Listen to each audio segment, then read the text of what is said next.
হঠাৎ বীর বুবলির জন্য পারিবারিকভাবে সিদ্ধান্ত নিয়ে একই জানালেন শাকিব খান। এ বিষয়ে বিস্তারিত জানতে সম্পূর্ণ ভিডিওটি দেখতে থাকুন। সুপ্রিয় দর্শক, কিছুদিন ধরে সোশ্যাল মিডিয়ায় শোনা যাচ্ছে শাকিব বুবলির ব্যক্তিগত দ্বন্দ্বের কারণ কিছু মনোমালিন্যের কারণে সোশ্যাল মিডিয়ায় এসে শাকিব বুবলির বিরুদ্ধে নানান অভিযোগ দেন। কিন্তু এদিকে বুবলিও তার স্বামী শাকিব খানের বিরুদ্ধে সোশ্যাল মিডিয়ায় এসে সকলের সামনে অভিযোগ তুলে ধরেন। আর এই দুইজনের অভিযোগ থেকে স্পষ্ট বোঝা যায় যে একজন আরেকজন থেকে সেপারেট থাকে।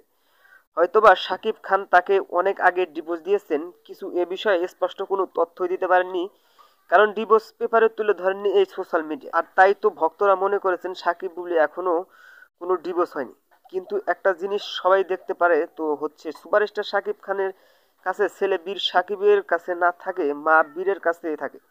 কিন্তু সম্প্রতি কয়েকদিন ধরে ছেলে বীরকে প্রথম স্কুলে নিয়ে গিয়েছিলেন শাকিব বুবলি। আর বীরের স্কুলের প্রথম দিন বেশ হাসি উজ্জ্বল ভাবে ক্যামেরাবন্দি হয়েছিলেন ছেলে বীর সাকিব বুবলি। আর তাই তো ভক্তরা মনে করেছেন হয়তোবা সাকিব বুবলি মনে মিলে গেছেন।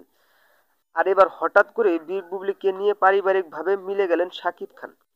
বীর বুবলিকে নিয়ে সুখ সংসার করতে চান সাকিব খান।